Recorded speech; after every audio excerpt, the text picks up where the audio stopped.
What's up guys? So as you may know, I use a DSLR for filmmaking. However, I recently bought a new phone, and I wanted to see if it was a capable tool for what I do, and if it could perhaps replace my camera.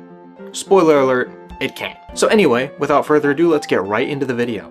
So first, I want to talk about some of the features of the new iPhone specifically. Because keep it a buck, if you're interested in film, you're not getting an Android. So I got the standard iPhone 15 because I'm too broke to afford the Pro, because apparently it has the same cameras as the iPhone 14 Pro other than the telephoto, and it has the same processor. Now, this isn't a tech review, so let's talk about the camera. The video modes are video, cinematic, slow-mo, and time-lapse. We can ignore the last two and just focus on video and cinematic. The video mode gives you basic controls such as resolution and frame rate, and lets you select between the wide-angle camera and the normal camera, which gives you a zoom of up to 3 times.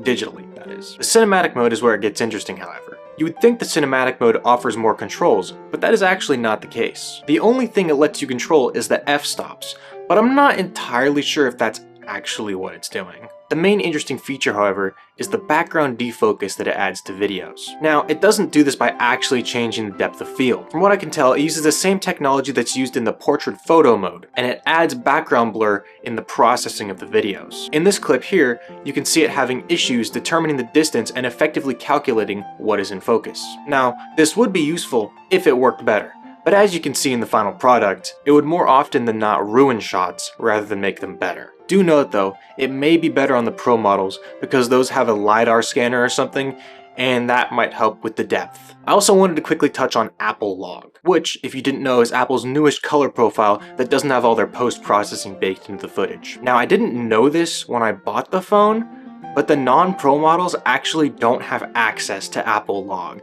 I don't see why not. The only difference is they have one less camera and a somewhat slower chip, but that shouldn't be an issue for it. Probably another Apple money-making scheme. Regardless, I won't be able to accurately test it out because I don't have it.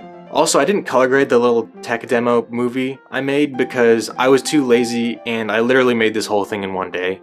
So, like, why? Speaking of that, it's time to talk about the film itself. So firstly, I wasn't just using my phone. I was also using this phone cage stabilizer thing and my trusty Amazon Basics tripod. And I used my old iPhone 7 to record the behind the scenes. Anyways, I started recording, and the one thing I immediately noticed was how streamlined the process was. All I had to do was point where I wanted it and press record.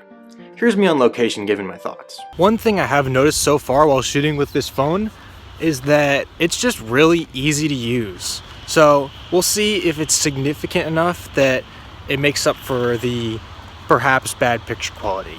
I also wanted to give some thought to the storyline of my short film. Me just making a video of myself taking pictures wasn't gonna cut it.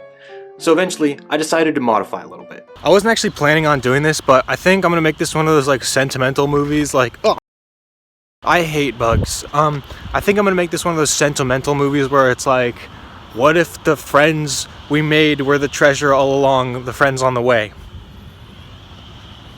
That sentence didn't sentence, but you know what I mean. So what if the picture all along was the camera?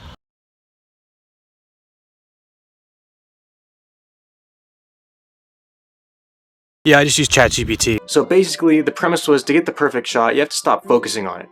Or something like that. I hate these kind of like sentimental, cringy, good message movies. I'll have to ruin it with a sequel or something. Since I changed the story, I had to walk from where I was all the way to the beach to get some final shots. This is probably a really bad idea, but my final shot for the movie is I'm gonna walk, I don't know if you can even see it, all the way over there to the beach. I could drive over there, but gas is expensive in California, so I'm not gonna do that. Yeah, instead I'm just gonna walk. And this is probably gonna take me like an hour, but it's worth it for the shot, okay? It's worth it. Well, I made it to the ocean, so now I just have to film. Then I can walk all the way back. It took me like 30 minutes to walk here, so we'll see how it goes. All right, so we're at the beach. It's actually pretty cool. There's like this waterway here. I'm actually not supposed to go back here, but I'm going to. I did all that, then I wrapped up for the day. No kidding? I've been walking for like 45 minutes and I'm not back yet. And I can see where I was just over there. During the editing, I had to use Final Cut Pro instead of Premiere to kind of keep it in the whole Apple theme. Here's me editing it. I hate this so much. This movie sucks so much. This is gonna just be terrible. Fun fact, none of the sounds in this movie are actually from the footage. I even added my own dialogue in post. Here's the original dialogue if you were curious. Be sure to like and subscribe. Huh, that's weird. Maybe you should take my advice and just like and subscribe to see more content. Anyways, I finished the movie and exported it. If you want to see it, it's on my channel. So, in conclusion, is my iPhone going to replace my camera? No, absolutely not. The one thing it had slightly going for it was ease of use, but that's just because it did everything automatically. I actually like being able to control everything about my shot and what image my camera is seeing. In the future, will phones be replacing cameras? Probably not for a while. Anyways, if you enjoyed the video, be sure to like and subscribe for more content. Leave a comment if you liked it, things you want to see. Yeah, so I'll see you guys in the next one. Bye.